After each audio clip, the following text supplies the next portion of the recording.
to the area of 3231 Brookfield Road, 3231 Brookfield. Fire from the top of the house. Company 32, engines 3140 and 30, rescue 37, truck 34, class 1, 423.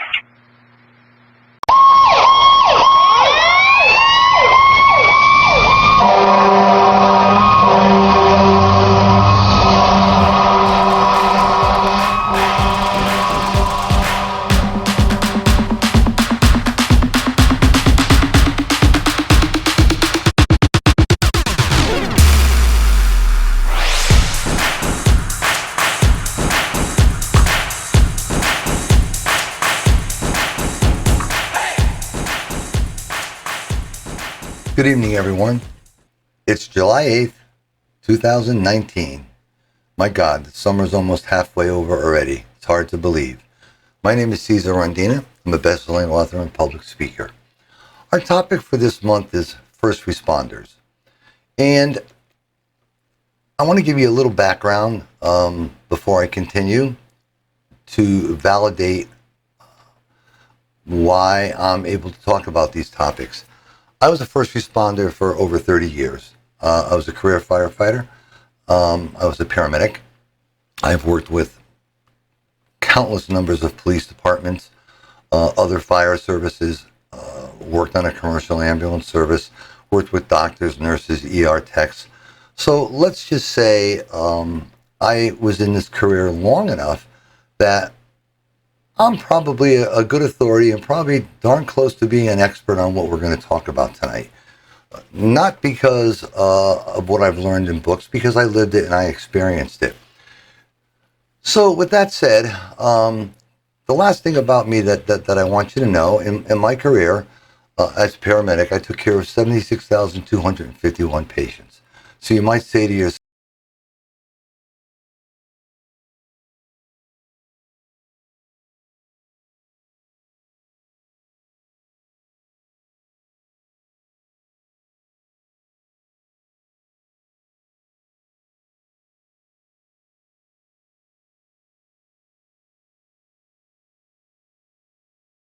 and I was fortunate enough to deliver 13 babies in my career. Some paramedics go their whole career and never have a birth. I was fortunate to have 13. So why I'm talking to you about this topic is about 2 weeks ago, I had the great opportunity to interview on 93.7, Hot 93.7 FM out of Hartford, Connecticut, with Nancy Barrow. And Nancy Barrow was an excellent host and such a great person. I think we talked for about 45 minutes before we even started our interview, and I really enjoyed it. And she asked me one question. We talked about a book that I wrote that was about first responders, police officers, firefighters, our military, doctors, nurses, so on and so forth. And, you know, I told her I was quite surprised because I thought that book was going to do quite well. And any author, if they want to be honest, is going to tell you they have books that are successful and they have books that just aren't as successful. That was one book I thought was going to be very successful. And as it turned out, it didn't sell as well as I thought it would. And, you know, we talked about that in a little bit. And I said, listen, I'm good with it. You know, I don't expect every book that I sell to be a smashing success. It just doesn't work that way. A lot of it is timing, what people are looking to read at the time. So I said I was okay with that. And she asked me one very interesting question. And I mentioned this in one of my written blog posts about a week ago. And the one question she asked me is, by writing this book, did I find that therapeutical? You know, and I've been to scores of teaching engagements, speaking engagements, as well as so many interviews on radio and TV. And no one has ever caught me speechless, not even for a second. And anybody who knows me will tell you that I'm never at a loss for words. But she caught me completely off guard. And for a short moment in time, I was like, duh. I didn't know what to say. And, you know, our brain processes millions of thoughts in a matter of seconds. So what seems like silence for 2 seconds to us feels like an hour, but in reality it's not.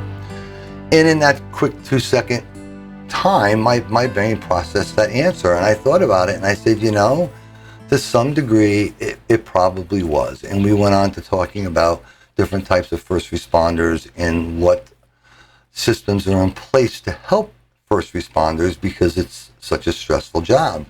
And we talked about the way TV series and movies are depicted and so on and so forth. I'm not going to tie up our time with those details. But this is what brought me to this post, because something I realized, and I realized this probably years ago when I was a career firefighter, is people really don't understand the job of a first responder. They know what they see in a TV series, they know what they see in a movie, they know what they hear about in a news broadcast. And with all due respect to news stations, they're limited to a half-hour show, and there's so much news that they have to report. They simply don't have the opportunity to spend a lot of time on one particular story. But there's always a story behind the story. There is always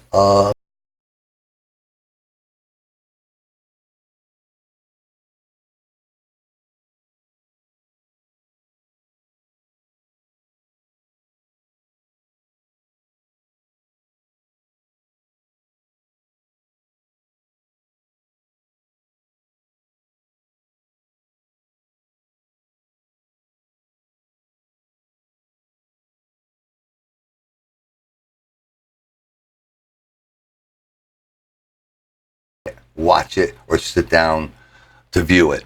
So there has to be a storyline, there has to be drama. But the problem with that situation is the viewers, the American people that watch these things, begin to believe that's really what it's like. And, when I was on the job, we would get taxpayers that would complain and say, oh, I didn't see the firemen doing anything. They were just hanging around the apparatus, blah, blah, blah, blah, blah. But you know what? They don't get it. And there's two sides to a first responder's life. There's not only the life of the first responder, there's also the life of the family of the first responder. So let me give you an example. Whether you're a husband or a wife, because our police officers, our doctors, our nurses, our EMS personnel, our firefighters, nowadays are all men and women. Okay, it's an equal opportunity sport is what I like to call it. So regardless of your gender, imagine going to work or getting up every day and seeing your spouse go to work with the reality of they may not come home today. So there's a great amount of stress that's on the families of our first responders in all fields. And that's a side of the story that is just never told. It takes a special man or a special woman to be married to a first responder, because the reality of that being the last day you seeing them is the truth. And I'm going to relay a very quick personal experience to you because it's a personal experience and it's a true story and it made nationwide news. I understand it. So I could sit here and say, I get it. I was in a serious fire truck accident. We were rolled over. We were broadsided at 50 miles an hour. The whole right side of my chest was crushed. Both my shoulders were broken. And, it's an amazing thing that, you lay there and you're fighting to breathe. You don't know what's going on. It's pitch dark. All the lights are out. You can feel the blood dripping down your face. And you're fighting hard to breathe and you're fighting so hard to stay alive, which is your immediate focus at the time because you're trained to stay calm. But then you reach a point of acceptance where you just can't fight the fight anymore. So you just kind of let yourself go. And that's what I experienced. And lo and behold, sometime later, you wake up in a trauma room and you don't know if you're dead or you're alive. And you think you went through the worst part of that experience. Well, you know what? That wasn't the worst part of my experience. The worst part about that experience was the multiple surgeries it took to put my upper body back together and the years of physical therapy to get me to that point. That was the hardest thing I ever did in my life. And I joke about it today to my friends, and I really, really shouldn't, because I sit here to you and I say to you, honestly, I should not be here talking to you today. I should be dead. That's the reality of it. I was told point blank if any one of my ribs had broken inward instead of outward, I would have died instantly. So I always say, you know what? I'm never going to die because God doesn't want me, neither does the devil. Okay? And that's really a bad thing to joke about, but maybe that's my coping mechanism to deal with that. But when I went into the business of being a first responder, I went into it with my eyes open. And let me explain to you what that means. I went to work every single day, whether it was on the fire department or whether it was on a commercial ambulance, knowing two possibilities existed. A, I could get seriously injured, or B, I could get killed. Knowing that and accepting those two possibilities, I didn't really have some of the degree of emotional issues that many first responders experienced after a bad traumatic experience. But in my career, I've had 13 job-related surgeries. So let's just say, just by being a victim of a lot of what we're talking about, I get it, and that kind of makes me an expert. So let's talk about this just a little bit deeper. We talked about the family side, how the spouse of that individual has to get used to and accept the fact of their husband or wife may or may not come home that day, or may or may not come home the same way they left when they went to work. These are true and real realities. So what is the life of a firefighter like? You know, most taxpayers believe we don't need a fire service. Volunteers are just perfectly fine. But no one really appreciates their experience with a first responder or understands the experiences of first responders until they have to have a direct interaction with them, either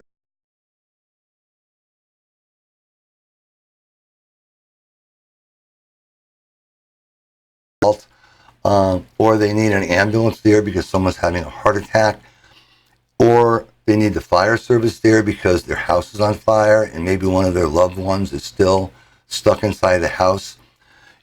Then they start to understand a little bit better what the life of a first responder is like. You know, how many times you go to the hospital and you have a small cut on your finger and, you know, you're sitting out in the waiting room for hours and you develop this serious attitude like these people are lazy, they don't want to work, blah, blah, blah, blah, blah. But you don't know the number of life and death cases that have come through that emergency room door where someone's life depended on them coming before your cut finger. And most of the times, by the time you get back into the emergency department,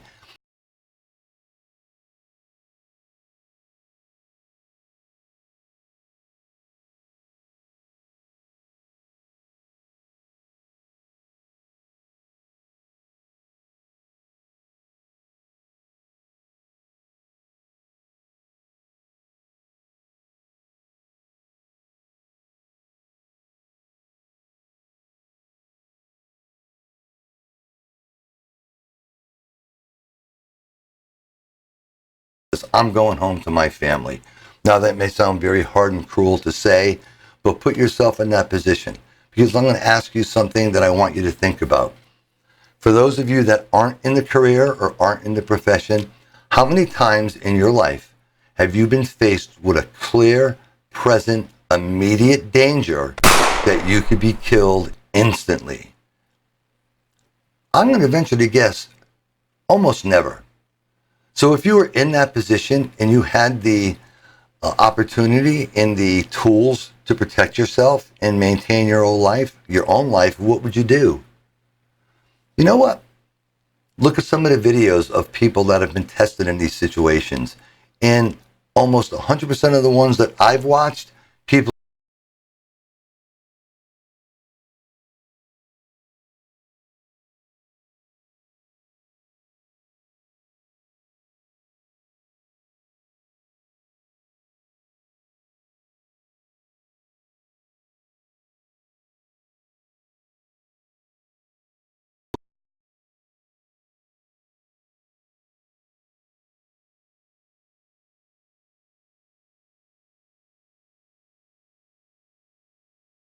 perfect.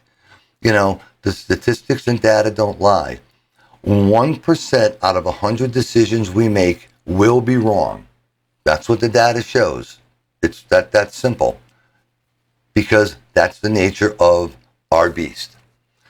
So I've kind of given you a little bit of an idea from the police department side and a little bit from doctors and nurses side, but I want to focus a little bit more on the fire department side because that's really what I know. So a typical day for a firefighter is not hanging around an air-conditioned firehouse in the summertime watching TV and sitting out the backyard having cold drinks and sunbathing with your sunglasses on. Okay, they work all day long. You have a work day. All right, after you have your breakfast and coffee in the morning, you have a meeting with your duty officer and you are giving work assignments. When's the last time you ever saw a painting service hired to paint the fire department? Doesn't happen. You know why? Because the firefighters are the painters. They clean the floors, they wash the windows, they clean the apparatus. Whatever it takes to maintain that fire department, short of outside work like changing roofs and so on and so forth, they do it all. It's on the job, paid help.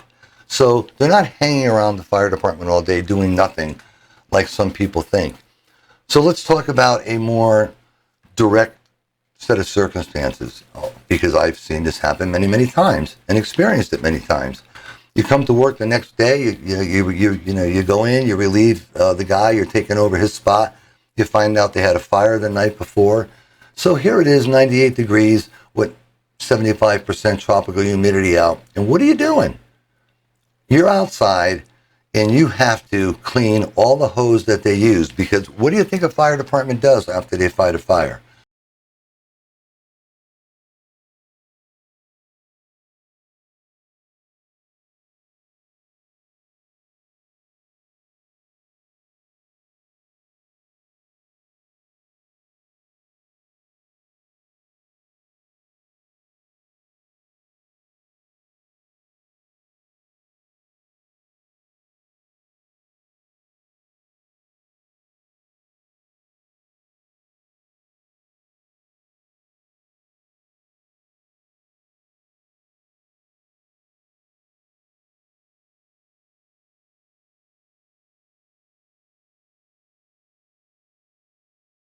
And it's not like the military training or basic training where you have what is known as red flag days, where the temperatures are just too hot to work or to train. Firefighters train in those conditions because they have to work in those conditions. All right? When it's 98 degrees and it's 80% humidity and the tone goes off and there's a structure fire and somebody needs to be rescued and you got 60 to 70 pounds of gear on your body, okay? Nobody says we can't fight that fire today because it's too hot. You're doing your job. So what the general public doesn't understand, and what I'm trying to try and help you to understand, is it's important that a firefighter get their job done, but there's also very, very important that they're rested enough to do their job when they're called upon. So we have a couple of different types of stress that all first responders deal with. One is physical stress, and that's the easiest one to control, because I used to go to the gym, I used to work out all the time, I was in great cardiovascular condition, so my body was able to handle the physical stress. Then we have the mental stress. What's going on? Is the chief making the right decision? Why are they sending me in that room? My God, look at the flames coming out of the window. Do we need to go in there? But you have to do it without question, because that's the job. Because everybody is a team. Everybody is part of a team. And in order for the mission, which is putting out that structure fire, to happen, every team member must do their job. It's not a situation of, no way am I going to do that. I'm taking a break and going to the bathroom for 15 minutes and letting the other guys, pick up the slack. Doesn't work that way. You have to do the job. Then we have the emotional stress. And the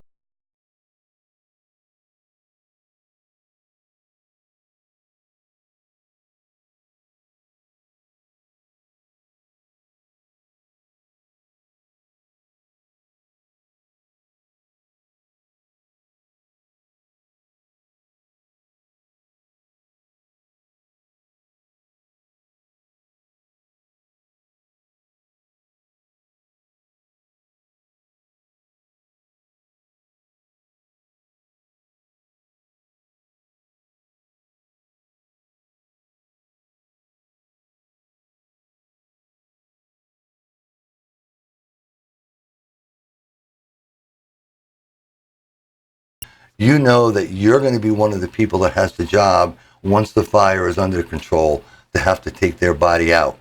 And this is someone that you lived with in the firehouse for hours on days, hours on nights, year after year after year. So let's accumulate all of that, and let's take the same thing, and it might be in an officer-related, officer needs help, shots fired. These are people that have worked together for years. There's a bond that's developed there. It's not only your fellow police officer, this is a friend, okay? So I say to you, put yourself in that position, and what if it was your family member? Because make no mistake about it, anybody that's a first responder is part of a family, and they are looked at that way. So what if it's one of your family members in that position and you feel helpless? So, you know, when you sit back and you watch Backdraft and you watch Backdraft 2, and let me tell you, the cinematography is great. I enjoyed the movies. I thought they were very interesting. I enjoy the fire department series.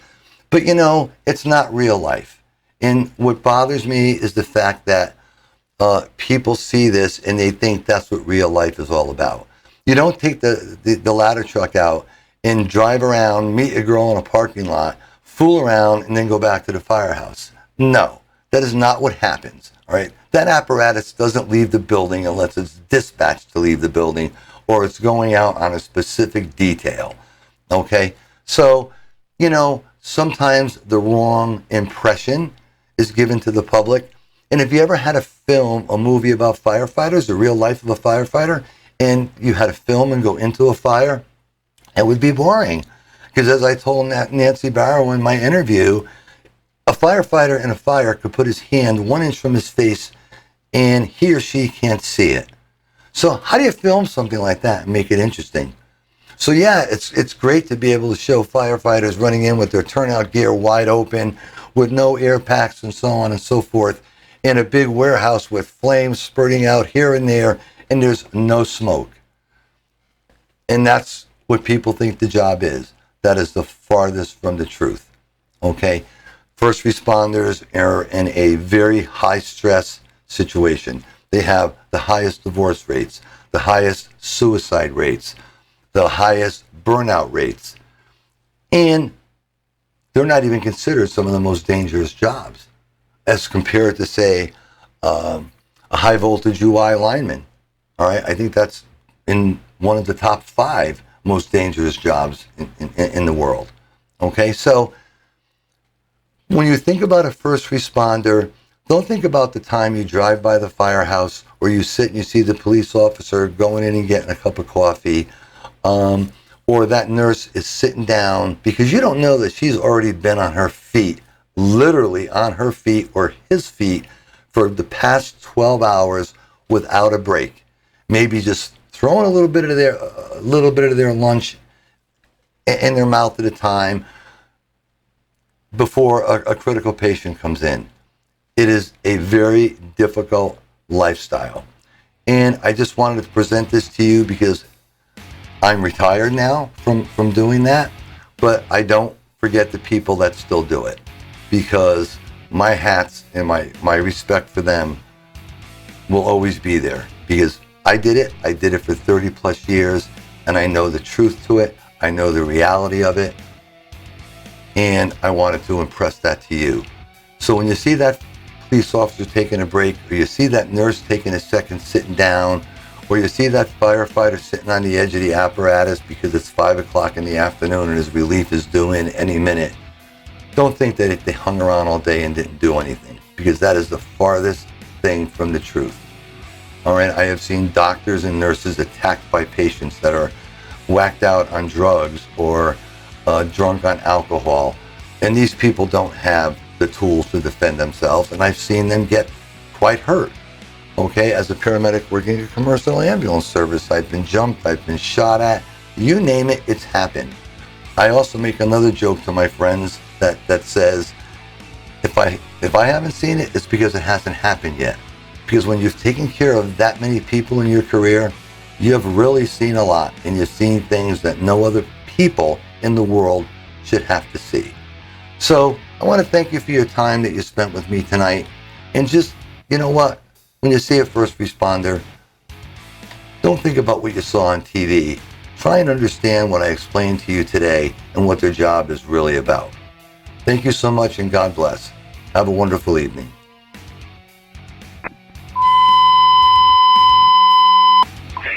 Box 32 to the area of 3231 Brookfield Road, 3231 Brookfield. Fire from the top of the house.